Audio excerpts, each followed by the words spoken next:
Welcome back to the North American LCS, where we're loading up for Game 3 as OpTic Gaming take on TSM. My name is Julian Page2Timecard, bringing you this game alongside my BFA, BFF, Aiden Zyrene Moon. Wait, we haven't played together yet. What are you doing? Wait, aren't you Shadow Priest? Let's turn our players. Let's turn to the players on stage today. Selecting blue side, it is OpTic Gaming. Disc forever, Aiden. In the top lane, Dokla. In the jungle, Acadian. Mid, Power of Evil. Bot, Arrow, support Big, and their coach, Zabuteen. It's all about Holy. Anyway, challenging them on the red side, it's TSM. In the top lane, Haunter. Jungle is Grig. Mid is Bjergsen. Bot Sven. Support Mithy. Head coach Song. And strategic coach is Parth today with a little bit of a change-up. And while there are no parades or confetti at the ready, if you look at the standings, this matchup between OpTic and TSM has become a sort of unofficial decider match for who will claim one of the last playoff spots. Yes, they are tied currently in the standings at 8-8, but at the same time, right now, OpTic has that 1-0 over them. If OpTic win this, we built up their difficult schedule and how it's been very kind of stacked against them at the end of the season, but they find themselves here after taking down Echo Fox last week, tied with TSM, and in a spot where if they win this, they're completely in control of their own destinies. And that means if they own this match, they'll have that head-to-head, the 2-0 over them, and that's one less team to worry about in that race for the playoff spot. And you can tell how important this matchup is, especially to Power of Evil, who shouted out how he wants to make playoffs for the teammates who haven't made it to a postseason yet. And when Power of Evil first came to NA, we did joke about how he was Bjergsen's kryptonite, and now he has a chance to deny his wildest dreams again. Yeah, PoE versus Bjergsen historically has gone in favor of Power of Evil. The 8-5 seems close, but in high-stakes matches, PoE has been able to show an edge over Bjergsen and knocking him out of 3 different tournaments and only having one where Bjergsen got the better of him. So in those high-stakes matches, he hasn't really been kind of a kryptonite to him. He's been more of a wall, a blocker for Bjergsen. But Bjergsen isn't alone in today's game. He has the support of his team that went 2-0 last week and are in position to reverse their midseason slump that had many people thinking that TSM would miss out on their first playoffs. It's certainly been a pretty interesting journey for a lot of teams, though, throughout the summer, and I think TSM's is no different. I mean, we've talked about changes. You mentioned it, Parth, even back on stage, just as strategic coaches. Another shift for TSM, who's just trying to eke out these last few wins. Right, they brought in Weldon last week to work with them, got a 2-0. We saw Grig kind of stepping up and being more vocal in telling people what to do from the jungle position and kind of changing what TSM's formula has been for a while. So having to continue to work with Weldon, making this change up on stage, and we're potentially going to see a TSM that, if they're able to win this, will make a rush for playoffs and kind of eke by with 9 to 10 wins to get themselves there. Yeah, I think you wouldn't think in the second to last day of the season that this would be the match that everyone's looking for, but certainly is. Yeah, you just said that, it's been an interesting summer season. It's not over yet. Right now, we're seeing people where FlyQuest potentially can make a run for a first round bye. Things are getting crazy in the NALCS. They've been crazy all split, and they aren't showing any signs of calming down here towards the end of the regular season. Certainly an extremely important game between these two teams, though, so we'll see what happens here in Champ Select.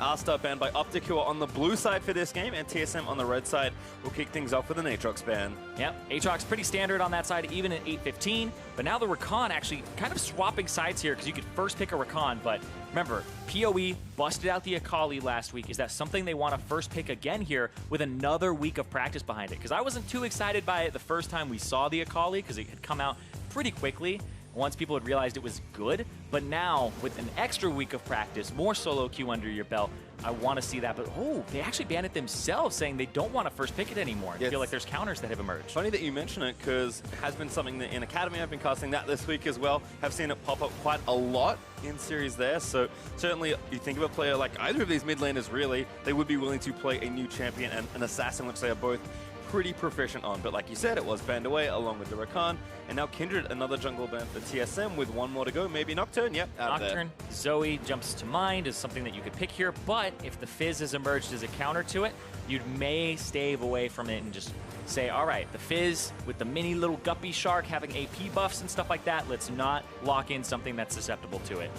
And actually, we're going to calm things down. I think both these mid laners with pretty deep pockets as far as the champ pool goes, so no need to rush just yet. His first pick, Varus, therefore Arrow, certainly a champion he knows his way very well around.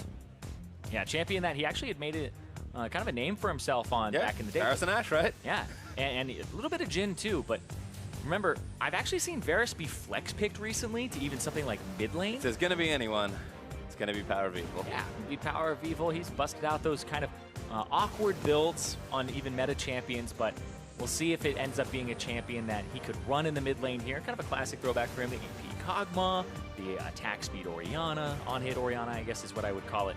The TSM are just kind of drafting their jungle, and would this be, I like the Ashe. The Ashe has been, Ashe is always a champion that people don't always jump on top of it and go, oh, this is the best champion, but right now, I feel like what she does for the team is amazing, and back to comfort. That is surprising to me. It is. Maybe one too many coaches on stage there, but Ezreal is the pick there. Seems like a lot of talk about that pick. They do want to lock in a marksman for Sven, so they will take, I think, his most played champion, certainly of last spring, but maybe this summer as well. He has so many games on this champion. It is now. It's tied for it with Varus. Varus was off the table, so if he's just going down his tier list, then they can predict that one. And yeah, the Bazillion locked in for power. Everybody was playing this over the week. I mean, Big also has played it in support for OpTic as well. That's true. That's true. OpTic have some flexibility that not very many teams have when taking a champion like Zilean. I actually really liked his Zilean support because it was pretty much everything. If you wanted a guide on Zilean support, you go watch that game because he did everything that you should be doing as the Zilean and pretty much not overplaying the situations either. I say this time and time again, Zilean is one of the most frustrating champions to play against when it's in the hands of somebody who is actually good at that champion. It takes a while. You have to kind of be like a semi-Zilean main, and that's why people don't jump on it immediately. And people like Jensen remind everybody, oh, it can be meta, and then they have to put the time in on it to bring it back in. Yep, Bjergsen often as well has a very good win rate on the champion in his career, but it is Camille here instead for Dokla, going to take his comfort pick back into top lane, and TSM one more pick here in phase 1. Clock's running down, they will take Tahm Kench here for Mithy. All right, the Tahm Kench. So they basically just have, I would say, pretty neutral picks here. And a lot of that is because if you pick a mid laner here or a top laner, you really don't know what you're going against. We've seen Camille go into the jungle. We've seen the Varus actually be flex picked to mid in, I don't remember the match exactly, but it's very recent. And then we also have seen the Zilean go support here for OpTic. So OpTic is very ambiguous in exactly where these champions are going to go, and TSM is very set and standard here, but they just went with a very strong core. Also, now ban starting in phase 2, and Fizz is the first ban actually here from TSM. Kind of indicative of the fact that they may pick a Zoe here if they get rid of a lot of the counters and say, we don't know what's going mid right now. It could be Varus and Zilean bottom, and you're just waiting to counter pick and kind of throw Bjergsen for a loop. LeBlanc also banned by OpTic, so respecting some of Bjergsen's potential champions here as well. Hansa also knows his matchup, so if they want to sculpt something here with their second ban, they can, but I get the feeling they're going to go after another mid laner, and they do, in fact, ban Azir. This is actually really interesting because it feels like OpTic already have TSM on the defensive in Champion Select, where these are potentially thrown away bans, because what if the Zilean is mid, but they have to cover that option here, and they can't go for supports, where Braum is still up. There's a lot of champions that you could be playing here for Big, but if he does flex the Zilean around, they want to make sure that Bjergsen, the player that they really want to play around here against PoE, is protected. And that's why we see 4 mid lane bans total here in the second phase. Yep, Syndra the last ban there, so we'll see what TSM pick up. That is one of the nice things about flex picks, though, Irene.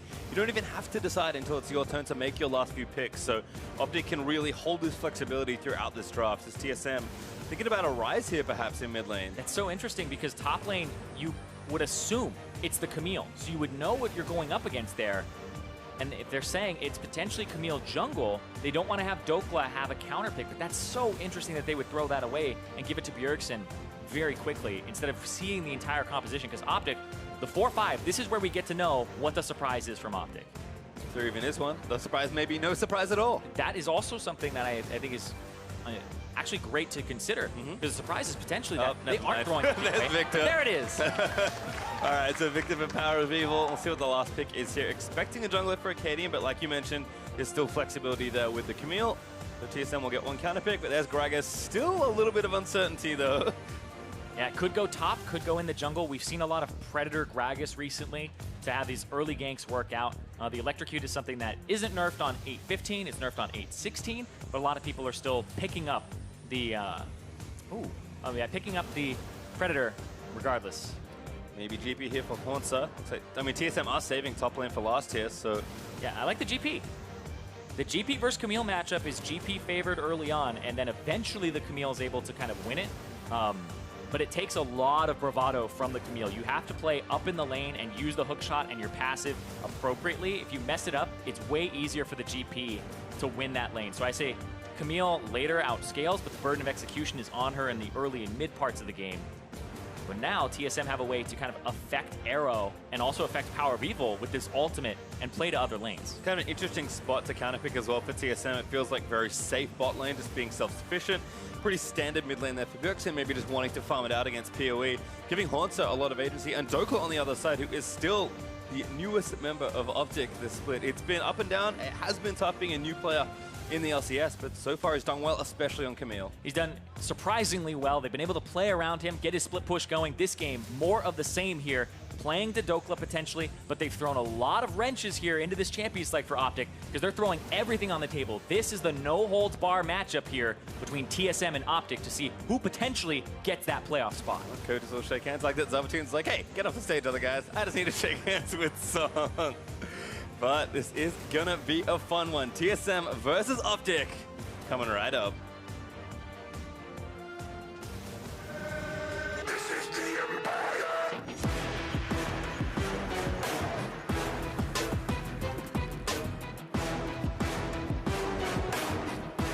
This is the Empire.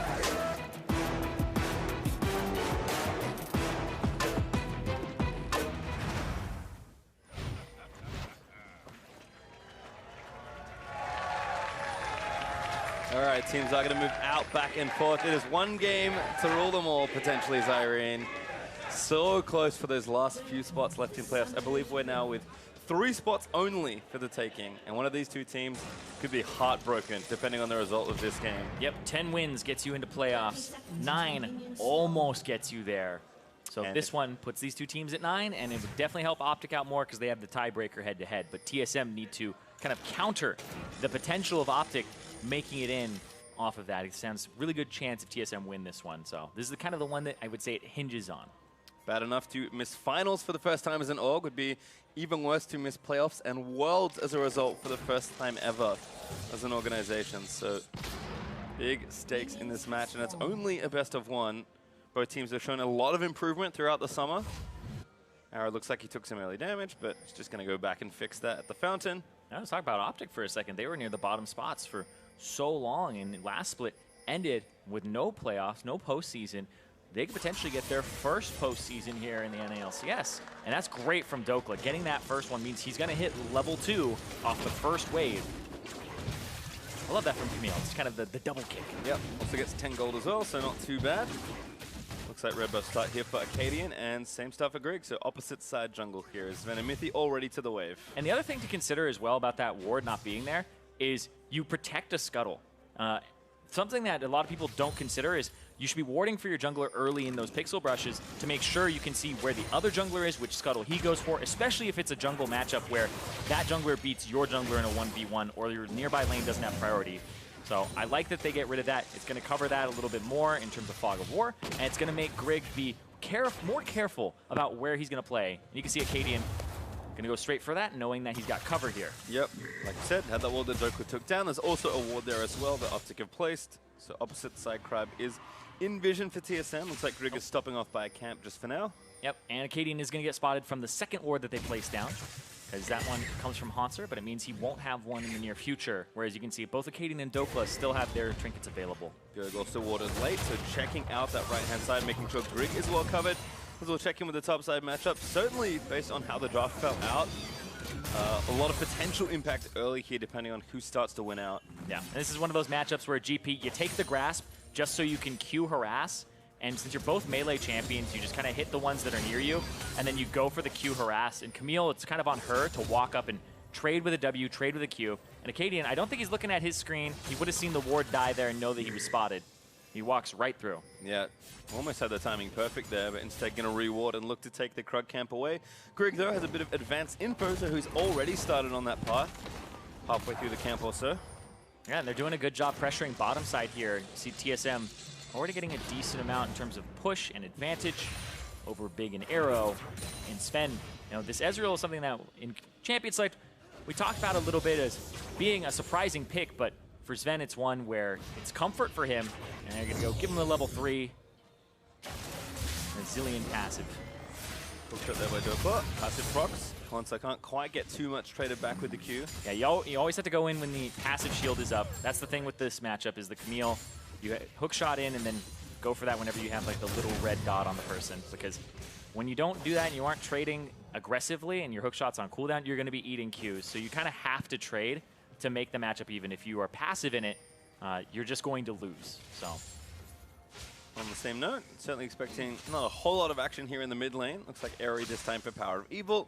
Standard phase rush plus inspiration for both there on Bjergsen's side, who's already gone back for an early Dark Seal, but given that he also has the cookies coming through, actually, so does Power of Evil. Expecting just a lot of farming back and forth. So again, look to mainly top lane and junglers to get any early action started. It's funny though, because Power of Evil, he's very commanding about what to do around his lane. He's very exact and precise about how to play around him. It's one of the things that I've talked to people who play with PoE and say it's actually really easy because he tells you exactly what to do. He's the guy who's saying, all right, go in 2 seconds, right? Basically counting down on what he's going to do, what you can do. Basically plays your champion for you a bit. Devour, going to spin him out into a Sven Q perhaps. Big, going to speed himself up and try and walk away. Sven wants to grab it. Big, forced to flash away there. And Big, actually, interesting choice there. No Airy or anything like that. It's kind of the Guardian to protect. He's actually gone quite defensive here. He even went for the coin start because it's the one that actually statistically gets you there fastest to the 500, and it looks like they weren't going to be aggressive here. So it's kind of, I feel what they did in Champion Select was say, Acadian's going to be playing to top and mid. He's not going to be playing too much to bottom side. And that's because they have a split pusher. Protect your split pusher early, get Dokla online, give him wards, give him all of the attention, and they're kind of seeding bottom lane here with their builds and showing that they aren't going to be aggressive with the Varus and the Zillion. Yeah, Sven's actually massively far ahead on what kind of looks on paper to be a pretty passive 2v2 matchup, but he's already 20 CS ahead, and it's not getting much better for Arrow either, who's actually forced to back away now. And because he backs away and they put that pressure down, Grig's going to go on the Infernal Drake, use the pressure that's on the bottom side, and this is using the priority that your lanes have and having them play to you. TP back from Arrow means he doesn't miss too many CS, but spotted on a ward by Acadian. Still, that Drake pressure is nice. Looks like Bjergsen going to play far right-hand side with his team on that Drake. Easy pickup there, 6 minutes in, and TSM get the first Drake, and it's a good one. Yeah, the good ward setting that up. They've been able to track Acadian. They know where he's going to go because they control the bottom half of the map. As a jungler, you get kind of corralled into going to one side of the map. Granted, it's the one he wants to go to, but he's not able to find avenues in, both in top and mid. He's been spotted and walking basically on all this vision that they have. Both top laners have also burnt their TPs for the kind of early 1200 gold item. Tiamat done for Dokla, Sheen done for Hauntzer, although he does have to be careful of a potential gank. Acadian did just finish off the Krug. Oh, he just showed himself, and that's going to be kind of the key here. Acadian's going to go. Haunter has a flash, he's going to have to burn it. Body slam connects, hook shot incoming. Haunter is going to flash out of the way. Does survive, but has to burn the summoner. Yeah, this does mean that Dokla's going to have to clear the wave out. Has the Tiamat to do so and give himself some priority. But Grig, interesting, he's not going to go for his red buff or anything like that. He's just going immediately for topside control, which will pull Acadian back to the top side to give Dokla vision again. Because Dokla wants to pressure in this matchup that he's slightly winning, and there's no flash on the GP. But it means that Acadian's going to have to abandon his bottom side, make them kind of suffer for a bit, or he's going to have to go get his red and say, well, Dokla, I'm sorry. Yeah, you can see Grig picked up his red, covers for the regank. Bjergsen not quite going to get stunned up there by Gravity Field. With the tier completed, actually doing pretty okay in the matchup. PoE, though, also upgraded his Hex Core, so first early item power points are here. Yep, and you can see Grig's actually going topside here, kind of babysitting Hauntzer, making sure that he's not going to get ganked, making sure that he can push up and clear the wave out. And Acadian was just hanging out in the mid, and because nothing else has really happened here, he's just going to go cycle his jungle on the bottom side. And it's not too surprising that TSM drafting pretty safe, all things considered, happy to play a relatively slow game, but I feel like OpTic have played that style pretty well all season also. This is really the tipping point that I didn't expect to happen though. OpTic being this far behind in the laning phase is a testament to, honestly, Sven and Mithy's strength as a duo despite having very defensive champions. Yeah, it's also the cover that they're getting. If you can track Acadian, when you have a lane, this is kind of how it works in pro play versus solo queue. Solo queue, everybody will have almost no regard and forget that junglers exist.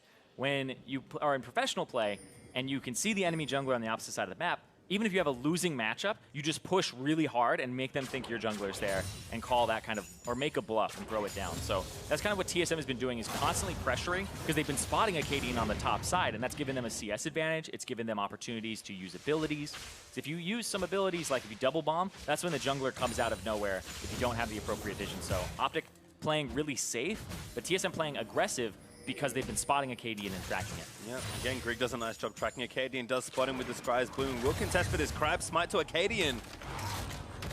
He's going to pick up the Shrine, but Grig gets a control ward at least. Gets a control ward, spot him out.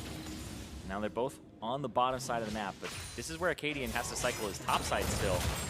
And he has to kind of cover for Bjergsen, roam warping to the bot side. But diving, I would say diving Azilian, it always feels bad, man. It's really hard to do. Double bombs for the stuns, he clears the minion wave out, and then he will also just revive somebody. Yep. Still though, the pressure is holding up. 25 CS up now for Sven. He's closing in on 30 relatively quickly. Mythy going to try and clear out this ward. Looks like he's just going to disable it for the time being and just play forward and threaten, and then with the last few seconds of the sweeper left, make sure to complete it and clear it out. And again, Arrow and Big forced to play back under the turret. I mean, now the tower itself is starting to take damage. Just a little bit of chip damage here and there, but with the Sheen, that's definitely going to hurt from Sven. He got some good backs off, right? He got his tier, plus he got his Sheen, and now his boots have come in too. So he's actually pretty far ahead of Arrow in terms of items and what he's got in his inventory. A lot of the times the Ezreals feel awful because they just have a tier versus a pickaxe or a Vamp Scepter, but here he was able to get the Sheen on top of this. So you're kind of going, Arrow got an early back off, or was forced back, remember the one that we saw? And Sven got to stay in lane, keep the pressure up, and then eventually back and get kind of all these big ticket items. Looks like some of that top attention is kind of turned off, and thanks to Acadian's early presence, Stokel is ahead. About 10 CS, no cancels on either recall. Yeah, he's just trying to clear the wave so that he threatens the turret, and the fact that it can stop people's backs if they decide not to. They can go, okay, we have to clear this mini wave. Because what he's doing is he's saying, you're going to lose 3, 4, 5, 6, 7 CS to this turret because you had to back right there. So you just lost 2, he's going to lose 3. Yeah, Eric's getting sped down there. Yeah, he has no teleport for a bit, so it was a really good play there from Sven just to kind of put pressure on him. And those are the things that are harder to appreciate. Texas, you know, relatively safe and free back as well. Goes and gets Manamune, so Sven continuing to hold a good position here versus Berserker Greaves and Cutlass. Yeah, there for Arrow. A great way to look at it is Sven just kind of forced them to lose over 100 gold. A full minion wave there for Arrow to not pick up will make it so that he doesn't even hit these spikes at a reasonable time at all. Gives Mickey some time to kind of walk out and get some vision up as well. You can see him clearing this control ward. Sven's pretty self-sufficient right now. He doesn't really have to fear the damage that'll come out of Arrow. He does kind of have to fear if Big is there too, but at the same time, this Ezreal is very mobile, can jump around, and that allows Mithy to make plays with Abyssal Voyage and kind of control vision, because he's got his upgraded Sightstone item. He has the Eye of the Aspect, and has already gotten to that place where you can go down flash body slam. Oh, good flash from Bjergsen. Looks like Acadian either tried to sneak an auto in, or Merc came up trumps there for Bjerg. It does get out of that potential gank. Well, was looking topside here as Doko is starting to eat some harass from the GP. But it makes sense. TSM feeling pretty safe and stable in the bot lane. Happy to transfer their power to the top side now and give points to our hands. Just slowing down the Tom catch. That looks like it's pretty frustrating for Mithy, but they're still having a really good time here. And this is also a winning lane on the bot side, gives you that Dragon access. TSM has been one of the worst Dragon teams, first Drake teams, actually lowest percentage in the entire league. They got the first one, Infernal. They're about to get one that's also an Infernal on top of it as the second one here. And you're seeing OpTic, they're kind of abandoning take care of Dokla strategy and saying we're just losing the map. We're losing mid, we're losing bottom. 40 CS up at 12 minutes, 13 minutes here for Sven. He's actually blasting this lane, and he's almost got that turret. Yeah, looking to actually stay and get it here as well, while Grig tries to cover for the Drake. Sven dancing around. Wave's going to get clear, but here comes Grig, and Bjergsen going to try and... Oh, he's stuck, he's stuck! Killer. And there's the stopwatch. Here comes Mithy, though. He's just going to make sure Acadian goes down. It's first blood over to Bjergsen. Make it the Drake and make it the bot turret. TSM collect a triple in the bot side. Man, Gragas, you gotta suck it in. Squeeze right by. Acadian gets caught out there because he doesn't have the flash from the previous play from Bjergsen. That's really well done there from Grig. And that's going to get them that second Infernal, like you said. Exactly what they need, exactly what TSM needs, because they have been lacking in early pressure in the second half of the split. Make it 2. Greg is able to get the last hit. Actually, Mithy that grabs it, but again, Acadian, he kind of has to face check here, and unfortunately, this is the price you pay. Body slams So good. to get out of the range of the E root from Bjergsen, because otherwise he's going to eat the E root from him, and then he's going to get pillared and knocked back a little bit. So he blows it early to try and avoid that, but ends up right on the pillar. Yep. TSM also committed both Abyssal Voyage and Gangplank ult to make sure that kill happened, so I think kind of no matter what happened, Acadian was going to die. Yeah, also committed the stopwatch to it too, which I believe he bought that. I'm not 100% sure on, I'll go check, but I don't remember him starting with it. Oh, he did actually have it. Okay, perfect. Yeah, because he bought like a monocrystal and then he didn't want it. So I was like, oh, did he sell it for that and get that? But looks like he just used the rune.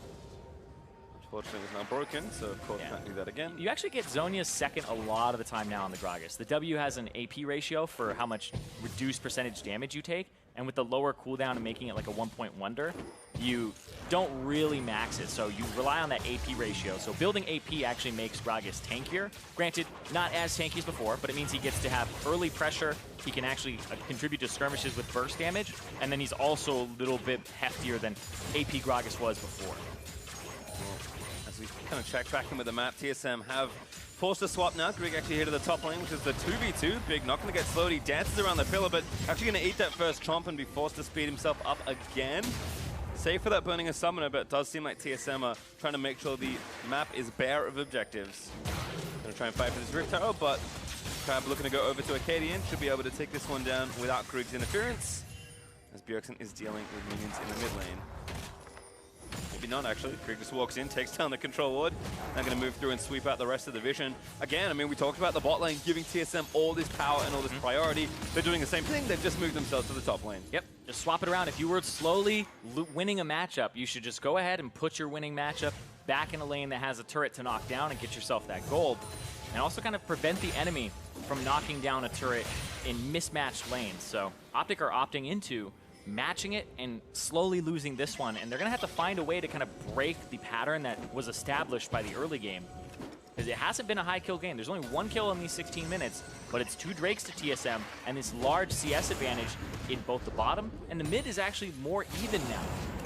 Yeah, I mean, Bjergsen just been farming. Haunter is behind in CS, but pretty close on gold. Yeah, GP. General Gangplank things. Yeah. GP, no Kleptomancy, but still. You also have to kind of consider how much HP he's getting from the Grasp, which should factor into kind of how much gold the GP is worth in combat stats, but completes the Trinity Force, and Acadian, there is Predator, and Teleport immediately as a response.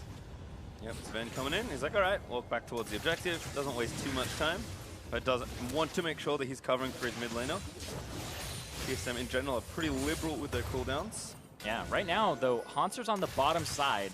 Dokla back in base. Just completed his Trinity Force himself, so he's in a good spot on the Camille. You really want those 2 items, and he kind of feels like a completely different champion. He doesn't have any boots, though, so he's going to be very slow in fights to actually catch up once he's used his hook shot. Well, it's actually walking mid for now as well. I think TSM are trying to more fully contest for this Rift Herald. Going to move down. 2 sweepers here between Grig and Mithy. Actually, blue buff contest also going to be a thing. Grig, though, maybe a little too far forward. But the Herald back in to step forward just a touch. And Mithy going to devour him out of the gravity field. That was some cold ones on the rocks there. What happened? That was apparently too far away. Just in the terrain instead. And Grig did not get knocked into the team. It looked like Mithy was potentially like going to eat him and prevent it, but didn't even get that opportunity. But here, hold on. Rift Herald, wait, go over, I think. Yeah, Grig got it. All right. He's going to pick it up as well. GPL also going to continue to play. Big low, Acadian low as well. Big no ulti, but somebody's dead. It's Acadian that is going to fall to Sven. Yeah, Acadian, full-on commit there, sold out for it, went for the flash, tried to smite it, didn't get it away, so they don't even get the Rift Herald, and he ends up dying on top of it. And PoE, he tried to use the ulti. He's got the perfect hex score. He's in a decent spot. He's been farming here versus Bjerg, but again, too much map pressure there from TSM, and Sven is so strong right now. Yeah, it's actually been a bit of jungle difference this game, but I would say it's mostly off the lanes. If you have a losing lane bot and mid, it's hard to play off of it. Right here, though, Just goes in. didn't walk backwards. Yeah, he was stunned during that time. It's just a little bit of an overshot there, just barely too. And so with the ultimate down, it's much harder to teamfight on this Gragas that's squishier. Use the ultimate on Mithy. Ultimate's going to go to the side here. And then Acadian goes for the body slam. Doesn't quite get the smite off at the right time. Gets it off a little bit early. And then that's the Zillion ultimate. Big is almost dead and has to run away. And then the flash from Acadian to try to get away. Does get the flash from Sven. But Sven does get the kill on top of it. Yeah, and again, Sven, Trinity Force done, Muramana transformed, and a Vampiric Scepter working in towards what I can only assume is a Blade of the Ruin King. So this is a very farmed Ezreal, not just accounting for his almost 50 CS lead in his own matchup, but yeah. Klepto's been picking up extra gold as well. That's more than 2K clear of Arrow. Yeah, 2,200 up right there. And then you look at all the other matchups. It's basically, he's the one who has the most gold in the entire game. 1,000 more than Bjergsen at this point. Being pressured right now because Mithy's not in the area, but that's a sweet spot for Ezreal. When you're ahead of the curve and you can ulti a minion wave and actually kill minions in it, not just chunk, but actually kill minions in it, that's the feels good. And still holding 1v3, Acadian roamed up as well. That's going to give TSM this Ocean Drake uncontested. As Sven still checking brushes, trying to find some people. Acadian going to get spotted now by Mithy. Mithy wants to face check the brush. They will lose the turret here, but TSM kind of knew this was coming. Mithy actually trying to chase them away. Arrow looking to finish off the top outer turret. Should be a couple hits away. Does manage to destroy it. TSM are happy to take that loss. Yeah, they got the Ocean Drake. They kind of sacrificed the turret, but they had bought the opportunity to do that because they had already given up. Already gotten 2 turrets, sorry. And they are very close. If they keep this map control up and nothing goes wrong for TSM in the next few minutes, that's 3rd Infernal Drake potentially for them. Got another Herald as well. Sorry, still has the first Herald and the only one there for Griggs. So we'll see if he wants to use that to complete the outer ring and take down mid. Baron also up. Hello. Check Scuttle Crab first here though for TSM. And again, Sven is happy to move around, transfer his power throughout the rest of this map. I mean, he does so much damage right now. A lot of the times you're like, Ezreal, he's got the little baby pokes. It's like, this Ezreal actually chunks people at this point in the game with Qs, with ulti. Yep, Big actually taking a big chunk there from the True Shot Barrage. TSM stepping forward. Here's Acadian with a big Predator flank. Now Sven's going to chase him down. He actually is going to get this kill if Acadian doesn't leave, so he's forced to run away. Shelly also doing most of that turret's health, so just one more hit required there for TSM as Greg caught by the Chain of Corruption, but getting out of there. Power of Evil sped up by the Zillion, trying to play up and aggressive. But Haunter ready with the ulti. Wave's going to push back in for TSM. Mid turret is pretty tough to defend at this point. This feels like OpTic may have to go into damage control mode, try to slow down when they can never get a Baron. They might have to keep seeding objectives to TSM and rely on Dokla, the newest member of the squad, like you said, with the least experience out of everybody, to be the one to carry this game in a split push position, because it has been all silent on the southern front where they have those top laners now sitting down there. So I'm going to hang out, clear this wave. Looks like OpTic stayed around to fend off the potential counter push, but Bjergsen's actually splitting top. Haunter, of course, has been bot lane in his 1v1 for a while now. Greg going to take a visit down here just to maybe pressure Dokla out of the way, but he hookshots over the wall. Oh, here comes Mithy. Got any friends? Does have Sven with him. And Dokla just gets out of there. Yep. So that's good. He's pulling pressure, pulling people towards him, gets ultimates, gets people to kind of abandon that side, and then you get to replace wards on the top side and control that minion wave. So the fact that people go for you as a top laner, as a split pusher, and you can avoid it, you just buy your team time to shove waves, kind of stop the game from getting more and more out of control. Yeah, OpTic trying to do what they can, though. Looking for Baron now that, of course, there is no Drake up for a number of minutes. Yeah, you basically get Baron control to either threaten doing a Baron, but also kind of force the enemy's hand and say, you guys have to group as 3 or 4, come over here, come into the Baron area, clear it all out, we have vision of it, just get control back and draw them there. And force them to take more time to kind of go about the area. And that's TSM going to get all those outer turrets, and so they have a lot of map control at the moment. Yeah, tough to contest for objectives when you only have 1 turret taken and it is in the top lane. Will help with some of that Baron area vision, but TSM have a really good stronghold to just sit in, force the waves out, and again, continue to play around these objectives. Sven also coming back with that 3rd item finished. Yeah, 3 items to 1 and a little bit of some halves. Like the Zeal plus the pickaxe don't go into the same item. That's true. So he's got parts of 2 different items. 1 and a fraction of some kind. Pick your favorite. So it's a situation where, sure, you have 2 parts, they don't make a whole. It's like having 2 part-time jobs don't make a full-time job, right? No. That kind of thing. They don't go together. Feels like hard work, though, and I think that is where Arrow is right now. He's got to work really hard on this one. down 70 CS at the moment. And remember, there's Infernals behind this Ezreal too, who has a decent amount of damage. The Trinity Force, he got 306 AD at 23 minutes. You jump over to Arrow's AD, Arrow is sitting at 200. Got 150%. The enemy AD's AD. And that's, of course, without looking at the Rise and the Gangplank, which are still pushing the side lanes here for TSM. Zokel is a bright spot, certainly, for OpTic, and there's been a lot of OpTic split push games with Zokel's Camille. Power of Evil, though, taking matters into his own hands. They're going to try and take down Sven. Power of Evil going to flash forward. It's not quite enough to kill him. And now Power of Evil may be too far forward. Means he is going to get done in the gravity field, but Power of Evil with his Zillion is maybe going to live. He's going to be resurrected. The True Shot Barrage did grab him, but Haunter looking for a barrel combo, not quite enough to take down PoE. The TSM, they TP in, they try and get a counter kill. Yeah, but they don't get Bjergsen, though. Bjergsen is actually just on the side lane, just getting that turret slowly but surely. And it looks like a pause comes out here. I mean, it's incredibly tense between these two teams. This is playoffs pretty much on the line here. Looks like Power of Evil talking about something with one of the referees. We'll get you an update as soon as we have one. But I think he, a little upset he didn't get that kill. I wonder if he's thinking that maybe something went unintentionally awry. We'll have to find out in a moment. If something went intentionally awry, I would be like, what? But, something else to consider in that is Haunter potentially would have killed him, except the exhaust came out right before the barrel chain happened. So Big actually saved him pretty hardcore there. Yeah, we actually have a replay coming up of that last fight, so we can take a look at it again at the moment just before this pause. We'll pull that up for you when we have it. Here we go. All right. Get your bug eyes on what happened. All right. Hits him. Flashes. Okay. I don't know what I'm looking for. That seems right to me. Power of Evil is going to get clipped here, but thankfully the ulti. Yeah. Watch this from Big. Watch Haunter set up the barrels. Big goes, no, no, no. Exhausts him. And that's what allows Power of Evil to actually live. Nice stuff there. And like you said, Bjergsen's still applying that pressure. As you can see, people are checking out, I'm sure, whatever Power of Evil cam's happening. I wonder if this ends up being something where it's an issue and it's like, you got to chrono break this. It's like, where do you chrono break it? The middle of the chase. Just like, yeah, Sven, we set the scene. You're running away for your life. You're about 1/3 HP. PoE is right behind you. What do you do? It's like, unpause. Maybe. We'll find out in just a moment, but you can see that based on the pause graphic, TSM still with a very healthy lead. I mean, Sven is a good kill for them to get. Exactly. But given the general low kill score of this game, I mean, actually just look back, it's only 2-0 down there in the kills, but TSM's overall gold lead, just a lot of really solid farming, GP and Klepto helping there for the Ezreal, and again, just taking those objectives. OpTic have only gotten a single tower as their objective of the game.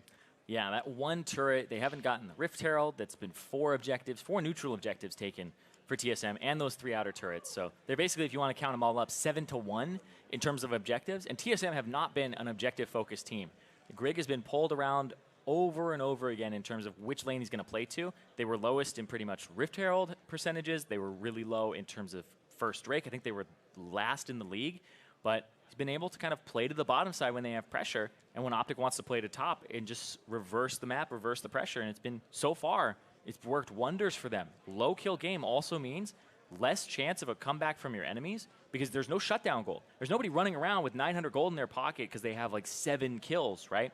So you kill Sven, he's got 1 kill. He doesn't even have a shutdown to his name. It's all this CS that he has accrued, and then those stats from the Drake and the gold from the turrets. Yeah, as you can see, there's some lag investigations happening. Power of Evil said after he flashed, he'd experienced some lag in the fight, so of course, we'll have people checking that out. To your point, though, I do like that. I think TSM have just kind of played a bit more simply. Yeah, let's look for the lag the moment he lags, because what he wants to do is he wants to Q auto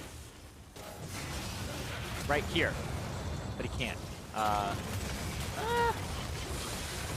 don't know if that would have helped him out a whole bunch, but if he lagged, he lagged.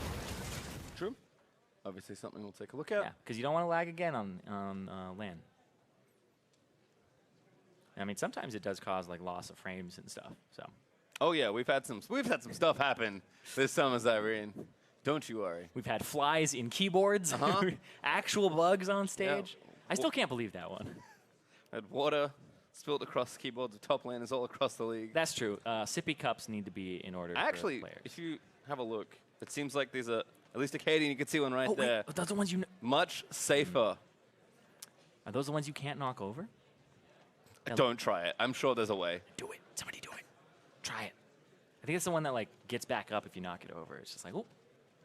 Maybe. You can't knock it over. It has like a weight or something. I don't even know. Where's Haunce's how it desk? works. Is that should act? He has a regular water bottle. Everyone God. panic. Oh god.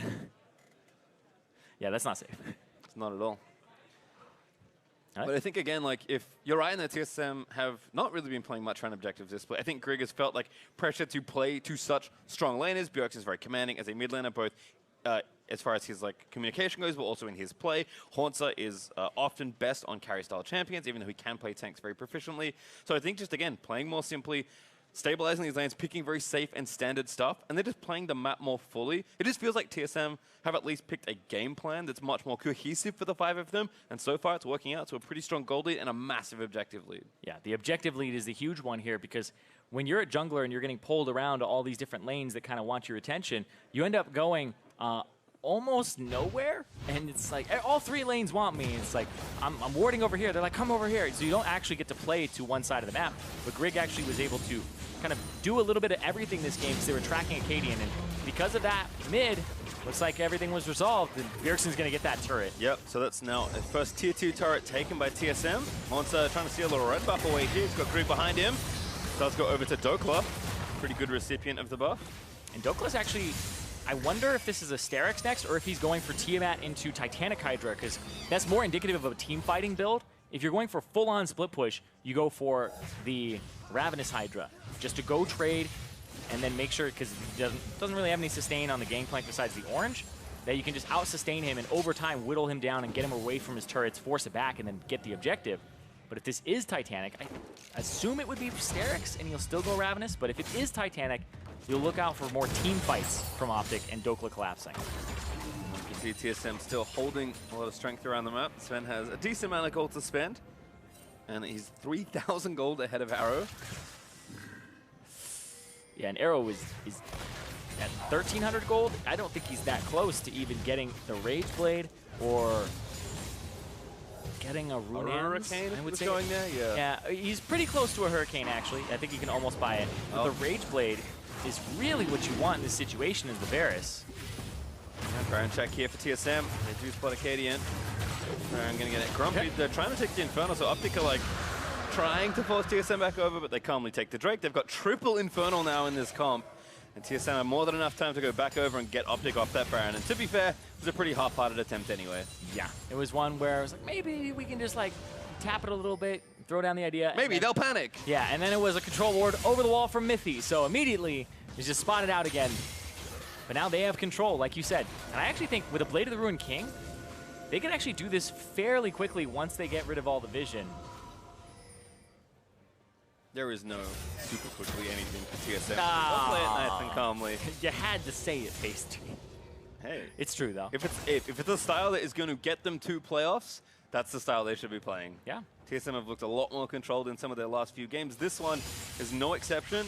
And I mean, again, with only 2 kills in this game, TSM are up almost 7,000 gold. And that doesn't account for the 4 Drakes they've taken, 3 of which are Infernal to get those stats up even higher. Yeah, it's 3,000 for Sven alone in terms of his matchups winning that. And then, oh, caught, but QSS just purchased. Goodbye there for Zen. Still only has his free boots, has not upgraded them yet, but doesn't seem to need them. As an attempt from OpTic is nice, but again, Sven is too far ahead of the curve. That early QSS, given that he went 3 offensive items first, just means that OpTic's kind of chances to do much, again, still lie in, I think, this man's hands. See if Dokla can get the sideline pressure going, but pretty hard when you don't have that many turrets. Oh, Arrow is going for BF Sword into IE. So I guess this is the crit Varus. It's just very slow to get there. It's gonna be a while. If OpTic win this, it's gonna be off of a long. It's funny to say that, given that we're almost 28 minutes into this game, but I think OpTic know that their mid-game chances pretty low at this point. It's the long haul. You gotta wait for the Ezreal to fall off, for the Varus to scale up, and for the gold lead to matter less and less. But TSM, like you said, there's no such thing as doing something quickly for TSM here. They're usually pretty methodical, and I would say overly methodical sometimes, risk averse as well. And so there's a lot of opportunities to make your own plays. Even things like getting the scuttle on the Baron side. You see, they don't want to go for it. They just think maybe they're here. But trying to counter the split push, Bjergsen is also off on this side. It's a good lane to attack. Yeah, He's waiting. Bring both your teleports to the split pusher and keep him under wraps. And this will be a test for Dokla, kind of, because if they're putting pressure on Dokla, it's how well he can play around his team. It's how well he can actually ask for pressure, and how well they can react, too. They get the scuttle, but I think they trade the turret for it. Yeah, Monster actually just face tanking it. One more auto. Bjergsen does finish it off. And that's another tier 2 turret for TSM. But what are you going to do, OpTic? Monster and Bjergsen are both down here, and they haven't made any real moves on the top half of the map. Sure, they got the scuttle crab, they're warding it up, but now the other part of the squad from TSM, 3 basically pushing in 3 versus what they would assume would be 4 on the top side, and they just get control right back. Yep, Scuttle's Throne still there, but TSM take the rest of the wards out. Little timeout in relatively short order. TSM can continue playing with their globals. Dokla trying to get a stun down. Here's Mithy instantly reacting as TSM going to try and turn the play around. So OpTic back off. It's good to get the Banshee's Veil. It looked like what he wanted to do is you want to do the W a little sooner, so you can actually get the Banshee's Veil off and then hit them with the stun at the same time. So if you time it just right, you can remove the Banshee's Veil and get your stun. Fortunately for Dokla, no stun landing, and of course plenty of support. I mean, between GP, Rise-Ult, and time control, it's pretty tough for OpTic to do anything without TSM showing up. Yeah, it's interesting because TSM have so many semi-globals or globals. 3 teleports. 3 teleports, 4 champions that have ways to affect side lanes, whether it's using an ultimate like the Ezreal or the GP, and then also having a mobility ultimate like the Ryze or the Tahm Kench. So 4 champions there, 3 teleports. I feel like Dokla doesn't get to play the 1v1s anymore. And that's what Camille wants, but like you said, tough to do that here. OpTic, I think, just trying something. They'll stop Baron pretty aggressively, but Mithy again, back with a control ward handy, and OpTic away. Yep, basically, I guess every time they start it up, they tax Mithy 75 gold. That's about it, but we're looking at TSM just building and building on their advantage. We're pretty close to almost 10,000 up for them. They're about to press that 9,000 mark. And this has been a slow one for them, but it's been good in terms of the control for TSM. Gotta get that ward though. Grig does find it. Be able to get it on Trundle. Then there as well with another auto in case he needed it. TSM, again, doing this the easy way. Do have one ward still just left of the pit. Oh, Answer potentially looking for an ultimate here onto Arrow and PoE to start things off. There's one of the speed ups from Zilean.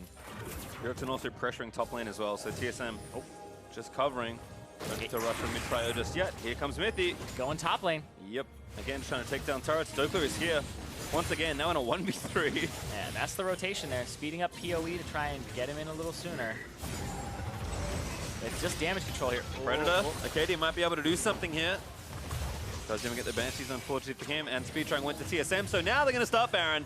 Realm Warp over, TSM again, just running OpTic in circles across the rift. Yep, Dokla's backing to potentially TP in. They saw that, there's the ward right there. That ward's rough. TSM couldn't quite sweep it. Mithy OpTic caught. might collapse. Mithy, we're going to go down. The Grey Hub does kick in, and Dokla just evaporates as Bjergsen able to take him down. Power of Evil going to be the next one, but the Zilean ult will save him. Acadian, though, needs to stay alive. Sven, ready. Haunts up, flash forward, able to grab the kill. That's 2 from OpTic dead, and TSM back to Baron. They just got completely annihilated. Dokla comes in. It's magic crit for almost 800 by Bjergsen, and then that's pretty much the fight. They look like they had Mithy. The cleanse comes out. He gets to safety eventually with the locket behind him, and that's TSM using the gold lead that they had accrued, basically cashing in on the investments. Not even rushing. Krieg went back, and now they walk back to the objective. As we'll see this start again. Bjergsen Realm Warp's over. This is a classic Bjergsen Rise move. Yeah, they see it in broad daylight, and then they run up PoE, throwing down the W. I can't believe Mithy actually makes it out of that. That last pulse looked like it was going to go off. He gets the gray health off, and Dokla gets stopped before he can even E and then second E to a wall. They were ready to stop him and make sure that he can't get that hook shot off. And Baron did go over, as you can see. All 5 from TSM wearing the purple buff, and Greg back down to the Ocean Drake to make it full-on big monsters here for TSM. OpTic haven't got a single objective outside of that turret. It has been incredibly rough for OpTic here, but TSM are showing that they've changed their ways in the mid-season for Again, playing slower, playing more consistently, but when they have to force a play, they are willing to do something. And now Drake number 5 goes over to TSM. They'll grab Ocean number 2. Yeah, that's the full house of Drakes. And hold on. FLICKR again, looking for someone. Gonna ult onto Griggs. Van gonna be pushed out of the zone. Mithy though devours him out. Chain of Corruption gonna miss as well. There's the ult from GP as Van just diving back in. 1Q almost took off Power of Evil's health bar. I mean, they're getting pretty much 1-3-1 across the map, and they engage on the 3-man, and they don't win it. They actually are running, and they have to recover. They're going to start losing turrets on the side here. Yeah, and Creation's Death Cap doing so much damage in the side lane. Inhibitor turret in top wheel for Haunter. Gonna make short work of the bot side as well. Baron's so powerful when they're pushing all 3 lanes like this as TSM will crack down mid inhib. That's basically those 3 inhib turrets dead almost simultaneously. Yep, split pushing against the team that has been using split push to get to this point in the standings. OpTic, they are just getting pulled apart, about to lose all 3 inhibitors at the same time. It seems like there's no way out here for OpTic. They're gonna have to fight. They'll look bot side, but again, stop down. TSM, look forward, look for Dokla. He's Zillion ulted. But now Bjergsen's just gonna roam over and try and finish off the kill. Acadian low, Dokla left for dead. He's gonna be taken down by Haunter. Arrow, the next one forced to fight as Greek gonna chase, and Trump forward for the kill. Big blown up by Bjergsen. Mithy forward on the Power of Evil, and TSM, they'll just get everything. They're gonna try and get the ace, the turrets, and the Nexus all in one fell swoop. TSM keeping them playoffs hopes alive. A much needed victory for them, not just for morale, but for the standings, putting themselves one step closer to proving the doubters wrong and making playoffs again. An avalanche seems like it rolled through OpTic space at the end there. Yeah, the green wall is not standing right now. No, not after that assault. But the players will shake hands. 9 wins now for TSM. We're getting close to the magic number. We'll have 1 game left to play tomorrow, and no matter what happens, there's going to be a lot to look for in these results in our last 2 days. TSM can, even if they lose their next matchup, if OpTic wins, that'd be a 9-9 tiebreaker, where they're both 1-1 now. So evening up that head-to-head is very important too for TSM, so they'd have the opportunity at a tiebreaker if they slip tomorrow. And that's kind of the thing, right? I mean, with only, for the teams that are, of course, playing through today, with only 1 day left, almost everyone still can't rest. You have to play tomorrow. You likely have to win your game tomorrow when you play. And then you probably have to play some tiebreakers, given how things will break out. So a lot of work for these teams to do. Again, the number of remaining available playoff spots is very small.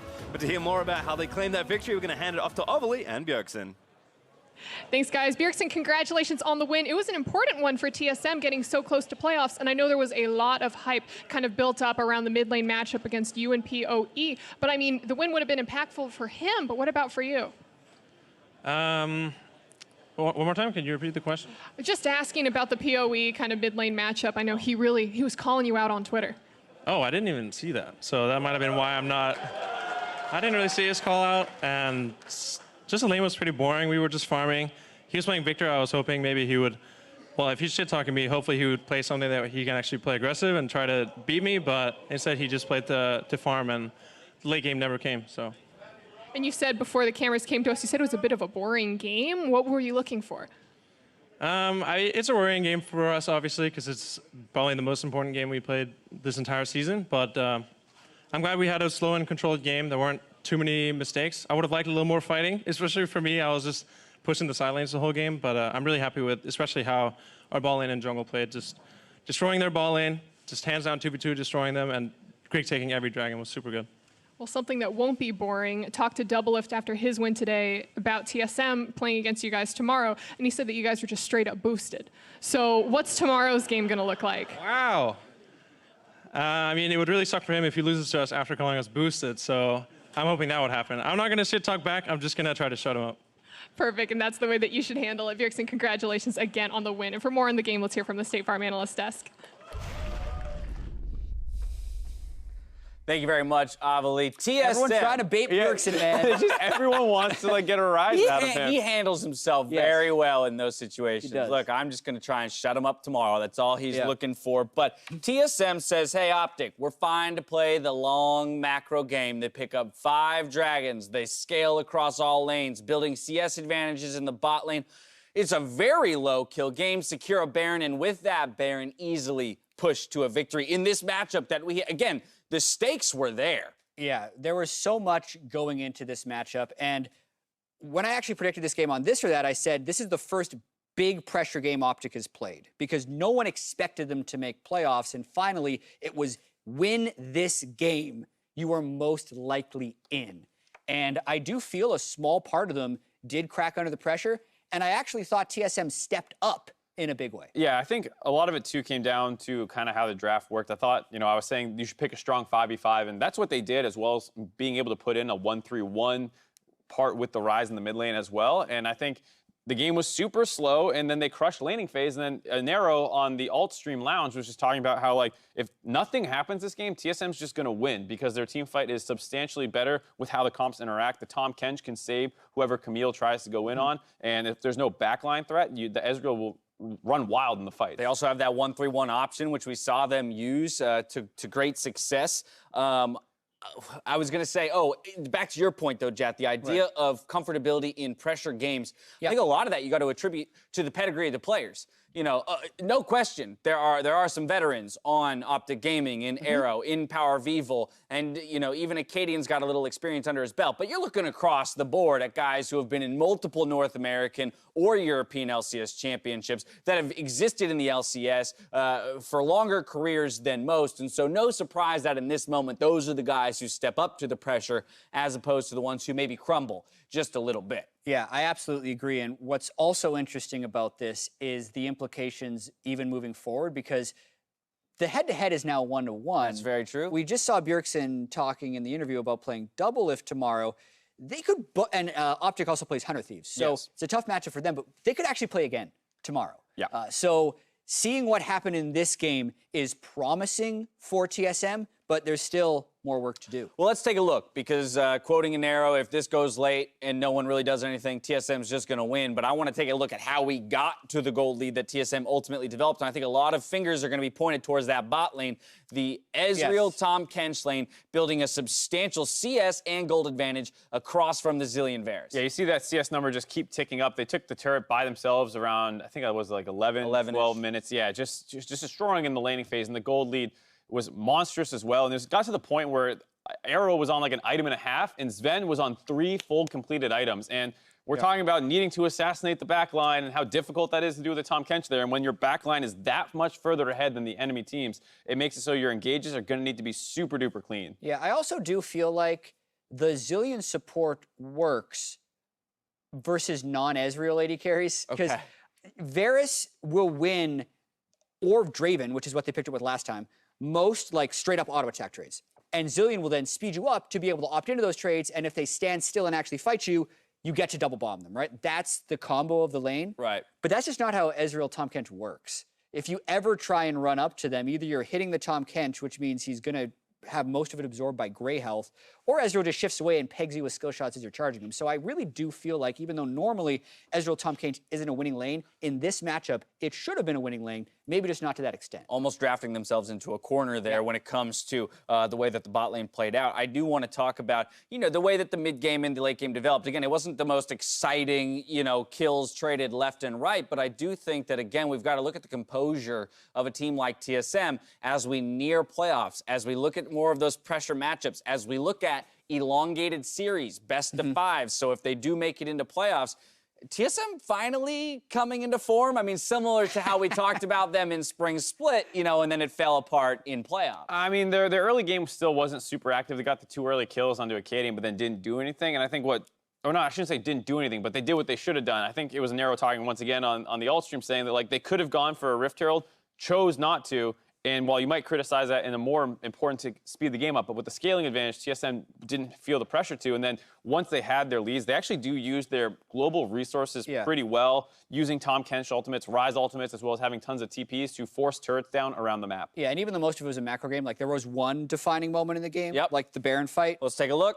And this is actually where Dokla kind of loses his poise a little bit, I think, because the Baron's not that low. TSM has the ward. A, you don't have to complete this teleport. B, when you do, you have a couple options. There is a stun-locked Tahm Kench, who I'm guessing Dokla thought would die, but also when you teleport into this many people, it's probably best to use your invulnerability frame in your ultimate to get out of something. Dokla instead opts to hook shot, and look what happened. Yeah, he hook shots, and with Rise right there with point, Never gets off the wall. Just instantly exploded, and they were forcing TSM into a bit of a dangerous position. You can see they take a lot of damage running into Power of Evil, and if they were able to play that one a little slower, maybe does cancel the TP and just tries to collapse, maybe that can work. But that was all off the back of TSM, I think, kind of breaking down OpTic's communication lines. It started with a Tom Kench ult into the top side, everyone collapses up there, and then a Rise teleport everyone back to the Baron. So they're pulling OpTic all across the map, and you can kind of feel like that might have been the catalyst for why they weren't as clean in that fight. Yeah, we saw the GP and the Rise hold strong against any possibility of a Camille split push. As was mentioned, while that was an uphill battle fight around the Baron,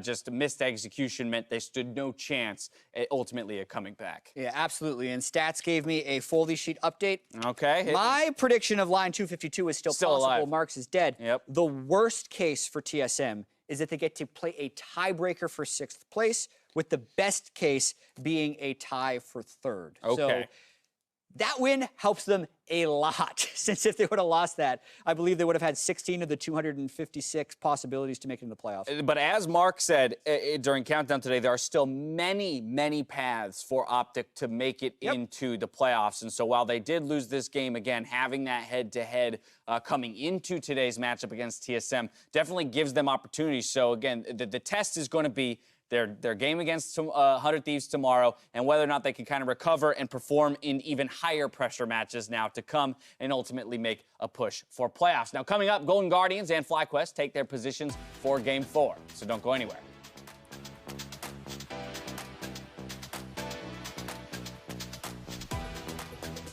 Like the moment you fucking drink the yeah, one of our teammates is aggressively yelling, so you might not have heard me, but I am in fact good. Testosterone! And there's the stopwatch. Here comes Mithy, though. He's just going to make sure Acadian goes down. It's first blood over to Bjergsen. Back now after that. Back after guys. Oh, you can tell you Camille's mid. I can. Look at the TP. Look at TP. Camille. Come. Dorko left for dead. He's going to be taken down by Haunter Arrow. The next one forced to fight as Green in a chase. And Trump forward for the kill. Big blown up by Bjergsen. Mithy forward on the Power of Evil. And TSM, they'll just get everything.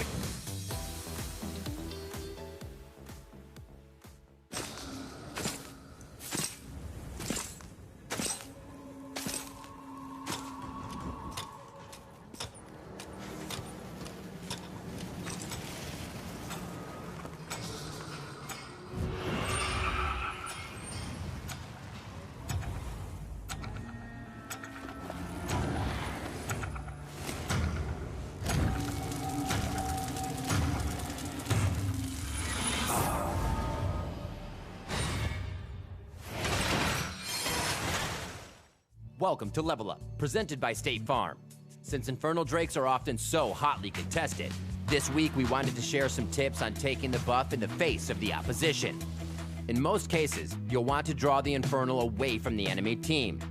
Use Infernal's max leash range to not only prevent steals, but make it harder for your enemy to gain vision. That way, any desperate attempt at a steal is immediately punished.